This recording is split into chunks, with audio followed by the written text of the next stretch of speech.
It will be a day with destiny for two of the greatest cricketing nations on Sunday as India and Australia meet in the ODI World Cup final at the Narendra Modi Stadium in Ahmedabad.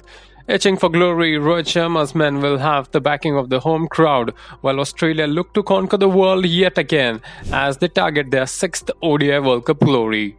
While plenty of eyes will be on Team India, their opponents could not be underestimated, provided they are rich when in form. Hello and a warm welcome to this edition of WION Podcast. I am Aditya Pimpale, and joining me today is my colleague and a man who knows plenty of Indo-Australia rivalry, Gautam Sodhi. And Gautam, once again, welcome to the WION Podcast. And we have got yet another World Cup final to look forward to. And these are the two teams with momentum on their side. Australia against India, India against Australia. And what can we expect from these two teams on Sunday at the Narendra Modi Stadium? Your thoughts? It cannot get any bigger than this when it comes to a World Cup final. It has to be India, the most dominant team in world cricket at the moment, going up against Australia, the five-time champions, perhaps the most monstrous people when it comes to facing anyone in the knockouts of a World Cup. This is going to be a one hell of a cricket match. The world would be watching. 100,000 people at the Narendra Modi Stadium would be up on their feet every moment to witness history in making. And I cannot wait for the game to begin. This is as exciting a contest as any we have seen in recent past. And Gautam, most importantly, let us speak about two teams. Would we have had any better contest than this? These two teams are bang on form.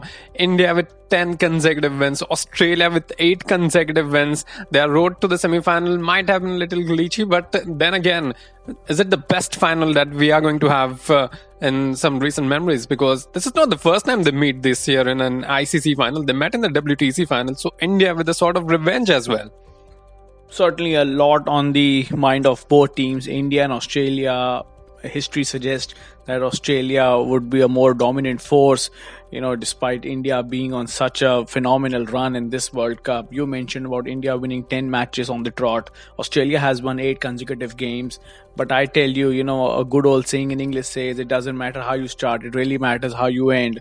So given how Australia peaked at the right time, and so, India shouldn't be just too confident or just too comfortable about facing Australia in the World Cup final. Yes, they are perhaps the title contenders and they'll probably win it on Sunday. I'm 60-40 in favor of India, but I'm not discounting Australia at any cost. I remember talking to you on this podcast itself saying that India would like to face any team but Australia. And now we are down to the two best teams in the tournament, two best teams in the cricketing world. You shouldn't be asking more than this when it comes to a summit clash. Okay. Let us, before we go into that big final, let us grab some of those bigger headlines. India went into the final after that terrific win against New Zealand. Yes, it was a nail-biter nonetheless. They won by 70 runs. Australia booked their place in the finals, winning by 3 wickets. Close contest nonetheless. But Gautam, let us start with Indian team. They had a very close contest, but on paper they were always the favourites to go through. What is your assessment of the Indian side going into the final? Indian time is Indian. There has never been an Indian team with more momentum and rhythm than this. Than this 11 that is assembled under the leadership of Rohit Sharma. This is phenomenal. It looks like they don't have a flaw. Even if they have a flaw, they are too strong to put it under the mat and play according to their skills. Each of the batter, each of the bowler, every fielder. Yes, there have been a few hits and misses, but then they are all humans. They are bound to make mistakes. But above all, they have clicked as a unit. And as we have seen and heard in press conferences, that how comfortable an environment it is in the dressing room. It clearly shows that, Indian team, they are not carrying any baggage on their chest. The elephant is off the room. So I think they'll be up and ready to take on Australia. They know what Australia team can do on a big day. They know the challenge in front of them, but they'll be up and ready. And Aditya, it's going to be one of the greatest finals. I'm just letting you know beforehand. Okay. You are saying it is going to be one of the greatest finals. Let us just push a little bit deep into that Indian side.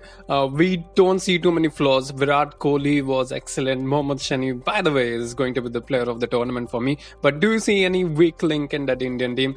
I remember, we spoke in our previous podcast. The worst that India have played was in just the first 45 minutes against Australia and at the start of this World Cup, 5-3. But do we see anything else? Because is there a weak link, or where do you think that the Indian team might falter? You have probably asked me the toughest question you're gonna ask any Indian right now. It's hard for me to find out a flaw in this Indian team. It doesn't appear to, be visible to anyone in the first place. Yes, there could be. They haven't been exposed yet. Australians are great at exposing loopholes in any teams. So, come the D-Day, we might see that if Mitchell Starc comes up, dismiss Rohit Sharma, Virat Kohli in the same over. I really hope that doesn't happen. But you never know with the Aussies. Josh Hazelwood against South Africa bowled 8 overs and 3 maidens in that. Imagine a World Cup semi-final and a fast bowler is bowling 3 maidens. So, you're as good as Mohammad Shami in the Indian team. Yes, Shami is among the wickets right now. Others are probably not among the wickets, but they are as consistent, as lethal. So, I think, the Australian bowling would be one thing we need to be wary of. Australian batting is, I think, our bowlers are too good for them. But I think Indian batters really need to be playing, just too concentrated about taking on the Aussies. You cannot take any of the Australian bowler lightly, and if you dominate the Aussie bowlers, you're probably taking the cup home. So you're just picking up that the Indian team doesn't have too many flaws. You also touched down to the Australian point. Let us come to Australia. They lost their first couple of matches. They lost to South Africa. They lost to India. But since then, they have just clicked on. Even that win against Afghanistan, they were struggling, but they always found an answer. They found an answer against South Africa in the semi-finals as well. So is that a weak link that the Australians have, or is that a positive that even their tailenders are contributing? So they are very tough to beat both on and off the field as well. 100%. There is no second thoughts about how good Aussies can be on the big day. We have seen it in the past. You and I have been following cricket for good 20 years at least, and we have seen how even on the bad days Aussies can come up and deliver. So, not at any account, not at any cost I am putting them down or saying that India is entering the tournament final as the favorites. They are not. They are probably the title contenders, yes, but they're not the favorite at this very moment. Australian team is going to give them a tough fight. And if Australia, to me, anyone who bats first in Ahmedabad would have an advantage. Ricky Ponting once said that it's very important for a team entering into a knockout game to bat first, irrespective of the conditions. It's good to put runs on the board and then put opposition under pressure. So I think both of them would be very determined to win the toss. And if that happens, they'll be electing to bat first. Okay, you're mentioning about Ricky Ponting. I still remember 2003 World Cup final, Ricky Ponting scoring that 140 odd runs in that World Cup final. We all were kids that time, and we all saw how humiliating that was. Put runs on the board and make sure that there is pressure. They did it in 2007 as well against Sri Lanka. But by the way, the Indian team, their only match at the Narendra Modi Stadium, they won by chasing. So they do know how to chase the targets, Gautam. So are you backing that the Indian team has both, they won their first 4 matches by chasing, then they are defending the total in their next 5 matches. So this team knows how to win the matches. What is your thought on this one? You are really putting a very good questions in front of me, Aditya. It's very hard for me to, give a side. I just cannot. In my head, it's 60-40 India. On paper, it's 50-50 both teams. Indian team last won the game while chasing at the Ahmedabad. So I think, the favors are probably more in the Indian side, in the Indian camp. But, I expect a very even contest, and this is what the cricket fans would want. I'm pretty sure that, yes, you want India to win, but, this should be a good contest. You want to have a good balance between bat and ball, and both teams provide that. Both teams have ample match winners in their lineup. You never know that Travis Head could come up with 150 or Rohit Sharma could come up with 150. So it is going to be as exciting a contest as we are waiting for. But India, being a great side, Virat Kohli, the chase master, perhaps the greatest batsman of modern day cricket, and he has a lot on his shoulders to prove, though he doesn't really need to prove anyone. But again, when it comes to big days, big player scores on big days. He scored in the semi-final. Now it's time for him to do it on the big day, on the final, and help India win the World Cup. Oh, that was very interesting thought about, you were coming up, Travis had 150, Rohit Sharma 150. What about 200, 250? That is possible. Glenn Maxwell did 200 this World Cup, and that is anything possible. Before we come to the final part of this podcast, if you are to just pick up two players from each side, one batter, one bowler from both the sides, whom we should be looking forward to. I probably know what your answers are going to be from the Indian side, but still, whom do you pick, if you are to choose one batter, one bowler from both the sides to look forward to? As much as I want to say Mohammad Shami, I would still go ahead with Jasprit Bumrah. Yes, Shami is a more experienced bowler, perhaps the best bowler on form in the world right now. But to me, Jasprit Bumrah would hold the key. The way he starts the innings, the way he bowls those first 2 overs of him, and the puts pressure on the opposition is one thing. And another player to me is our captain Rohit Sharma. There is no second thoughts about it. That all would depend on the start that he will bring to the table. He probably needs to start the way he did it against New Zealand. He has to put this thought behind that.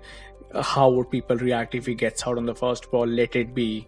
You just have to start with an attacking mindset. You can put any opposition on the back foot if you start from an attacking approach from ball 1. So I think from India it has to be Rohit Sharma and Jasprit Bumrah.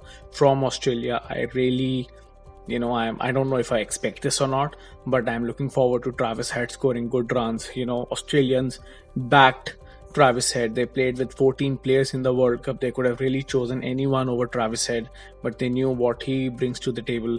So I think Travis Head is one, and then Josh Hazelwood to me, what a fine performer on a bigger stage he's been. Let's not forget that he was one of the protagonists when India got all out on 36 in Adelaide. So I think, Josh Hazelwood and Travis Head would be my 2 players to watch out for from the Australian side. Okay, Gautam, then plenty of things to digest. We will be up and around the World Cup final as well. We will bring you all those reactions and all those thoughts as we will be putting up more on this World Cup final, which will be played between India and Australia on Sunday at the Narendra Modi Stadium. 2 o'clock is when the match starts, and we will have all the build up to this. You can get into WION Podcast. You can get into the WION website as well, on Instagram, Facebook, and on X as well. For now, that is the time we have. From me and the rest of the team, goodbye and thanks for joining.